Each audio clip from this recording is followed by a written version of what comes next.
Hey, welcome. I'm Roanne, and I want to introduce some new ideas to you today. So let's jump right in, and I'll introduce myself and my work as we go along. What is your health paradigm? Now, if you look at this image here, what do you see? A couple guys doing some, mopping up the floor, the faucet, still running with the sink overflowing. Now, the reality is that what we are really doing right now in healthcare is mopping up the floor. We are treating symptoms and managing disease. Now, this is not knocking what modern healthcare has achieved. I mean, modern medicine does amazing things, particularly with repairing physiology.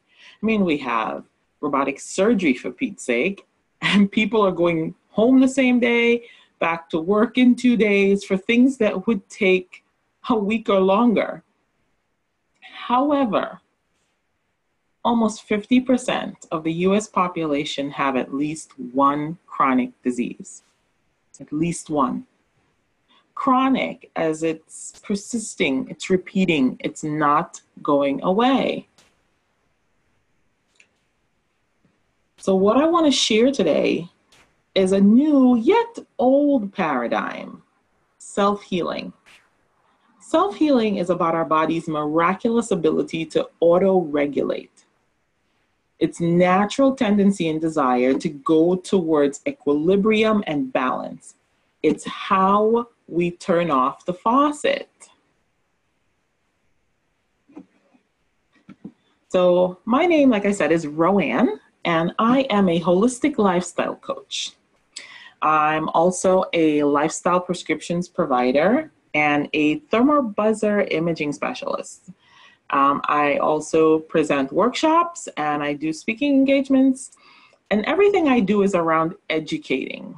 Even the process that I use with my clients, a big part of it is about awareness and education. Lifestyle, you'll notice lifestyle and holistic occurs in the titles because a huge part, again, of what I do is based in lifestyle medicine. Now, on the screen here, you'll see some of what lifestyle medicine has accomplished.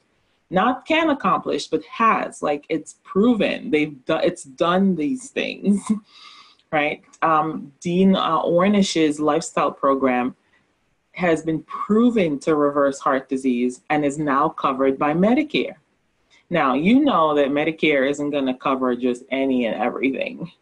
So the fact that they're covering this means that there is no dispute about it working, right? There is research upon research upon research, and it's 100% clear that stress, emotions, diet, and exercise all have an effect on our health.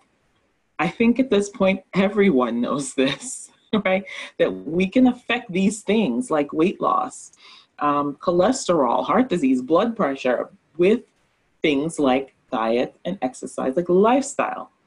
My question today to think about is, how do we make this specific to each person? Because we are not exactly all the same. Now, lifestyle medicine is one modality that is based, what my coaching is based on. The other one is the 6 root causes of all symptoms. So check out this little wheel to the right here, right? And there are the 6 root causes that I use in my practice. Now, the 6 root causes is how I am able to be specific with each individual client, because we all have different beliefs, which is one of the root causes. We all have different emotional reactions to the same situation, which is another one of the root causes. Now, for example, 2 people get on a roller coaster. One of them is going to be super excited and one person is going to be scared to death, right? Chances are that that can happen. We're all so different. Like, our social world is different and our lifestyle is different for each person. So no one individual has had the exact same life experiences, and no one person, like, compared to another, interprets these experiences exactly the same. So I want to share with you, first of all, about the first root cause. And I'm going to explain this one, and then I'll just share the other 5, with you. So this first one says organ tissue, brain relay conflict theme. Now, we know what an organ is. So like your heart, stomach, brain, your skin, they're all organs. But in each organ, you can have different tissue. For example, in the skin, you have the dermis and the epidermis. They're different tissue. The cells are not exactly the same, and they have different functions. So that's what I mean by organ tissue. Now, brain relay. Now, every organ tissue has a corresponding location in the brain. When there's a trauma to that organ tissue, there is scarring in that relayed brain area. And I don't mean like a scab on your skin, but you get a mark of scarring that when you do brain scans, you can see it, right? Now, this trauma can be emotional. So it doesn't have to be like a physical trauma. Emotional trauma causes scarring in the brain also. And then conflict theme. Now, a conflict theme is a general statement that has to do with the function of that tissue and the emotional conflict that affects the real life function of that tissue. That may sound like a mouthful, but I'm going to repeat it. The conflict theme is a general statement that has to do with the function of that tissue and the emotional conflict that affects the real life function of that tissue. Now, this may sound all strange, and I'll give you some real life examples shortly, but here are the other 5. So number 2 is the stress trigger. Number 3, emotions. Number 4, beliefs. Number 5 is social. And number 6 is a lifestyle. And these are the 6 root causes that I use in my practice to be specific with each of my clients. Now, based on the lifestyle medicine, there's a research link at the bottom for you. You can go to that link and you can check out a list of research that backs up the root causes and the lifestyle medicine. So we'll move on. Now, using the lifestyle medicine and the 6 root causes, I work with my clients on their stress triggers and then prescribe to them personalized lifestyle changes to implement between sessions, so that over the course of us working together, that my clients' self-healing, like the innate ability of their body to heal, is activated. And this is what today, at the end of today's presentation, you're going to have 2 things for yourself that you can implement. Yay. While lifestyle prescriptions is fairly new compared to standard Western medical procedure, lifestyle prescriptions is already being used by a growing network of people around the world, from doctors to health coaches, nurses, psychologists, therapists. All are involved incorporating lifestyle prescriptions into their daily practice and helping their clients with incredible speed and having amazing results with them. So that's exciting. So let's move on into the first key question for this presentation. Do symptoms mean your body is under attack? I hope you guys like my little Doctor Strange pun on the side there. All right, so that's the first question. Now, diagnosis, getting a diagnosis seems to give people comfort, right? We get the relief of, well, now I know what's going on with me. And at one point in my life, my diagnosis was spontaneous AFib. So if you're not sure what AFib is, it is when the atrium, the A, right? It's short for atrial fibrillation. The atrium, the top chamber of your heart, the top chambers. Yeah, so it can come from either side, is not beating in rhythm with the other part, the ventricle of your heart, right? So the fibrillation means that it's not in rhythm, it's out of rhythm. And that was my diagnosis. It was spontaneous AFib. And so here was some things that I learned over the course of seeing a multiple cardiologists and different doctors, that my issue, my AFib issue, was not a structural thing. Right? There was nothing physically wrong with my heart. My heart didn't have a defect, it didn't have a hole, it didn't have anything out of place. So it was structurally well.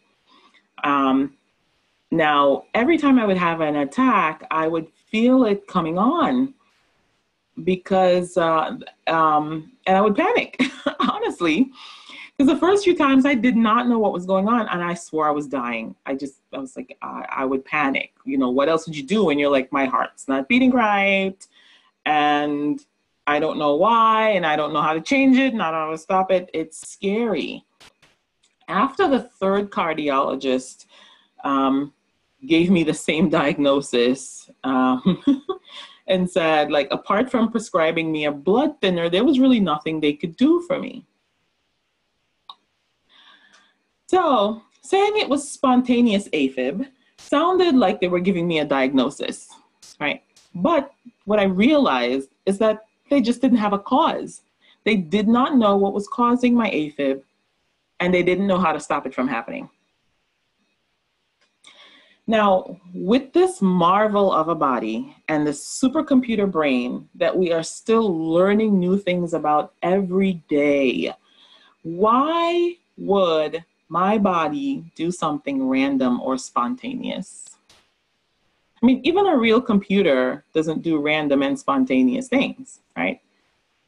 It may seem like it, but the computer is just functioning within its programmed parameters. And it's only doing things based on the information that we put into it. So why would my body do that? Now, up to this point, I used to think that a diagnosis was what was needed to know what action to take. But now I don't believe that. A diagnosis is defined as the identification of the nature of an illness or a problem by examination of the symptoms. So to take action, what we really need to know are what the symptoms are. Ouch. Paper cut. Paper cuts hurt, right? And what about when they start to heal? You may get a little swelling, a little tenderness, you know, you can't really touch it. You touch it on something, it hurts, Mom. You get a little inflammation. My question is, do we trust that process, or does that scare you? Like when you get a paper cut and it starts to heal, are you scared that the cut is healing? Why are you not scared? Because when we get a paper cut, we know the reason we have the cut, and we trust that our body can self-heal, you know, to do what it knows how to do best, that our body can heal this cut. We trust that. Now, when you break a bone, is it the cast that heals the bone, or is it your body that heals the bone, right? So just like the cut, the paper cut, the same thing happens when we break a bone. You have over a few months, the bone goes through its own self-healing process. Now, did you realize that bones have an inflammatory phase also? Just the way your finger would get a little inflammation in it when that cut is healing, same thing happens with your bone. Now, when you break your bone, there are blood vessels in your bone that get torn also. And the inflammatory phase involves the release of cytokines, those growth factors, and the formation of a hematoma, a blood clot. And then that area gets infiltrated by fibrovascular tissue and needs this to form so that the bone matrix can form. And this happens in the inflammatory phase of a broken bone. And in that process, we trust our body to do what it knows how to do best, to heal that bone. Now, what about viruses and bacteria? Now, usually when folks hear infectious disease, viral infection, people panic. There can easily be mass pandemonium when you hear those words. What about diabetes, cysts, tumors? When we have those things, are we still trusting our body to do what it knows how to do best? Or in that sense, in those cases, is our body now attacking itself? Are we trusting or are we panicking? Are we freaking out? Now, what about you? Do you have a health issue or symptom? How do you feel about that? Are you overloaded? Are you confused? Are you fearful about your symptoms? Just think about it for a second.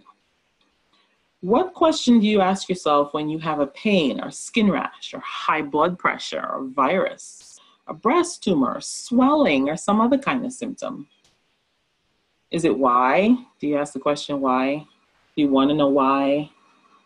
We wonder. And when I had AFib, that was my question for the longest time. It was, why? Why is this happening to me? I need to know why. I think we think if we understand why, then we can fix it. And hence that question. And not having an answer to that question can be scary. I mean, no one likes pain, right? And we tend to panic when we don't feel good, plus we don't know what's going on. Perfect recipe for panic. So that brings us to key number 1 and the first step in our paradigm shift. Symptoms are hidden messages. We must trust our body's healing intelligence. Now, it might not be easy initially, but once we do, everything that we think about health and sickness and disease is going to change.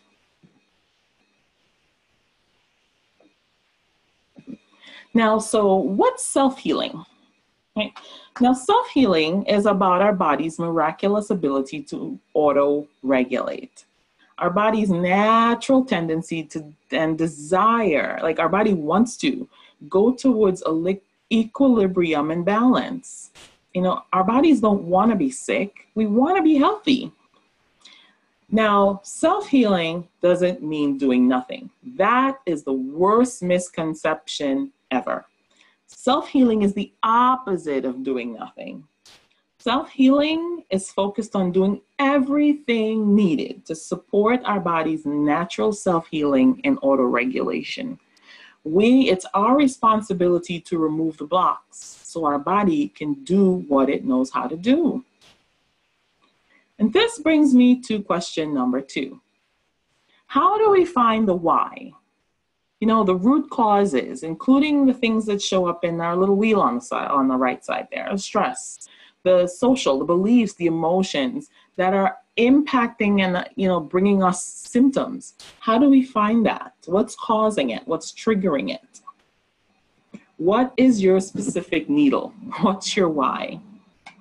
Now, trying to find that out can be like finding a needle in a haystack, right? And most of us get really frustrated and overwhelmed when we think about it. It can be so many different things. Using those 6 root causes and a timeline for self-healing is how we find that needle, right? We don't need to blow up the barn or burn up the haystack in order to find the needle. We can find it. So here's how I spotted a needle close to home. So if you see the picture on the left there, that's me and my oldest nephew about 10 years ago, 11 years ago, and he was a little one. And that's my first nephew. And that's him on the right there. He's the tallest one in the picture, or at least standing the tallest in the picture. But let me tell you about my little baby here. And just so you know, this is the same process I use with my clients. I use it with myself. I use it with my family. So my nephew, so this particular story, I happened to be in New Jersey, right? And it was about a week after his mom left to go overseas. Now, his parents are both military were, and they're very often overseas. They're very often away because it's their job, and that's the job they chose, and that's what they do. And I overhear him saying something about, oh, I got to get the cream to put on my eczema. And in that moment, it was like a light bulb went off for me. And then I realized that his last outbreak was a few months before, right after his dad left. His dad had left to go overseas to work, and that was when his last outbreak was. And then I realized that, wow, this eczema that he has had since he was a baby was his body's biological reaction to the emotional stress trigger of his parents being away. This poor baby that wanted to be with his parents and couldn't. His skin was reacting. So let's take a look now at how that fits in our 6 root causes. Now think of a story, it's a stressful situation, it's a social situation, it's organ tissue reaction, right? Can you look in that circle and name some of the things that could be contributing to his chronic eczema? Right, like the stress, the emotion. Right, now I'm going to show you a little diagram of that part of what we use for our timeline of healing, right? So if you see in the diagram to the right, that's the skin. You can see the different organ tissues in the skin, the epidermis and the dermis. And next to that is the different reactions that these different organ tissues have along the timeline from stress to self-healing. Now in my nephew, the organ tissue that wanted to touch his parents, his skin, the organ tissue that wanted to receive touch from his parents, couldn't. And it was stressed, and it was showing it by reacting the way that it did. That brings us to key number 2, awareness. Become aware of the physical sensations that accompany your emotions and vice versa. We cannot change what we are not aware of. Now, I've had clients that when I asked them about what they felt in their body, they had no idea. Many people are disconnected from their bodies. And we're taught that pain, even emotional pain, is bad and we have to avoid it at all costs. So we tend to lose that connection to our body because we don't want to feel, we don't want to feel the hard things. But awareness precedes change. We can't change what we don't know exists.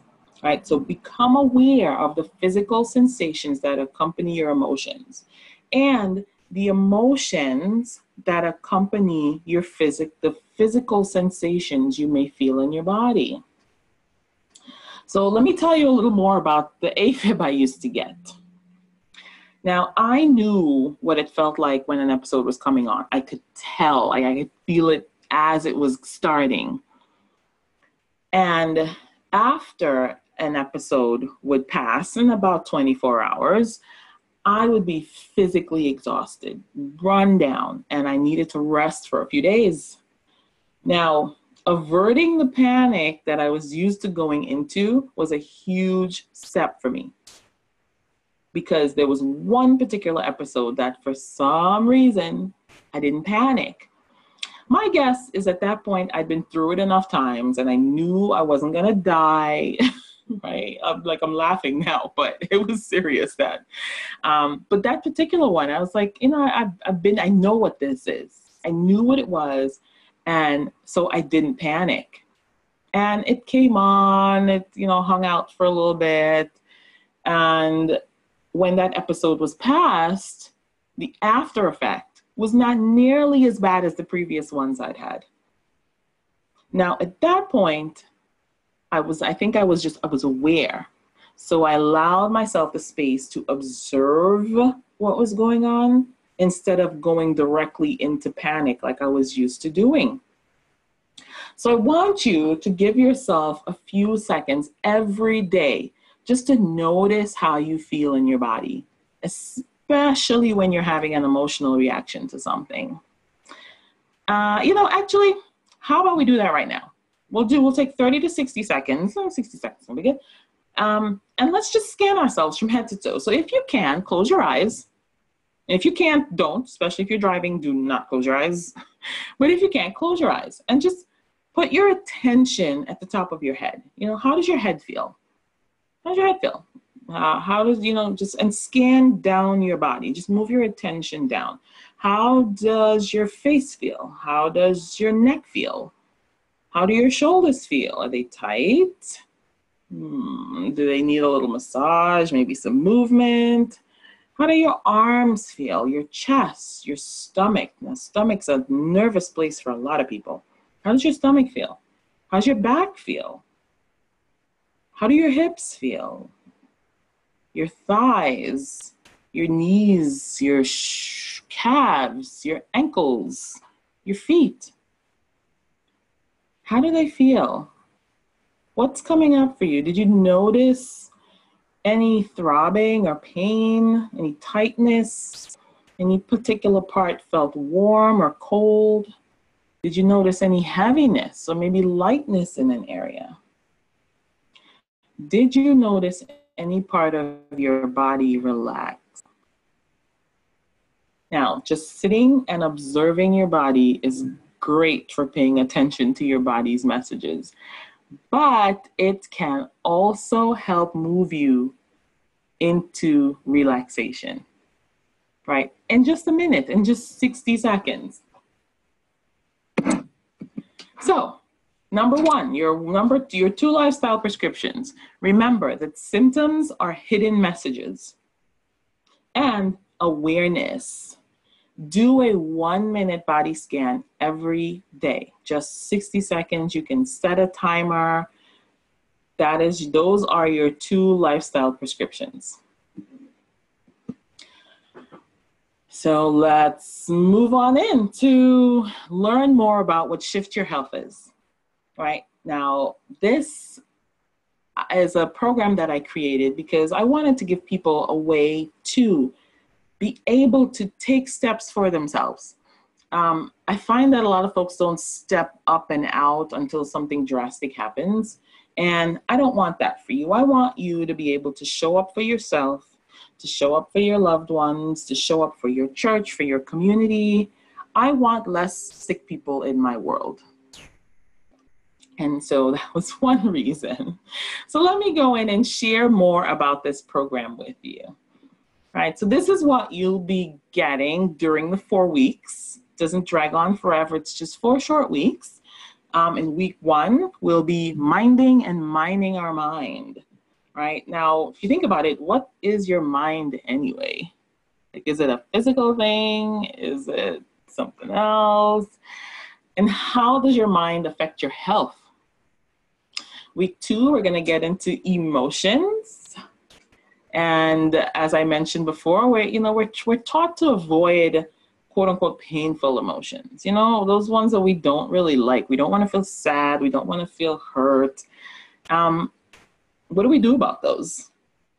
And when we do feel like that, how can we uplift our emotions? How can we move from sadness into joy? How can we shift that? Week 3, we're going to get into moving that body. Now, notice it says the what and why and how of exercise for everybody. Not everybody, because we're not all the same, but everybody's body can benefit from movement. So that's what we'll do in week 3. And week 4, food and fuel, because you can eat and drink and be merry and healthy. So we're going to use those 4 weeks to learn how to improve these 4 areas that affect our health. The next thing I'm really excited about, and it's going to be your holistic lifestyle coaching session. So everyone that signs up for Shift Your Health will get a one-on-one session with me. Now, in this session, with this session will be like your first step towards self-healing, right? It's going to be a personal session where we're going to choose your most pressing symptom. We're going to work on the stress triggers for that symptom. And then I'm going to give you personalized lifestyle prescription to move you forward, to continue your body's healing. I'm really excited about that one. And then during the program, you also get weekly phone support from me. So if something comes up in between our sessions, you can reach me by phone. Yes, you can. I'm going to give you steps that you can implement into the future, even after our 4-week session is over. And the most important thing about the Shift Your Health program is that you get to feel better. So thanks for doing this webinar with me. I hope it was helpful in educating you. And you can always reach me with questions. Here's that link if you would love to jump into Shift Your Health, and I would love to hold your hand. And let's move forward in creating a more healthier world.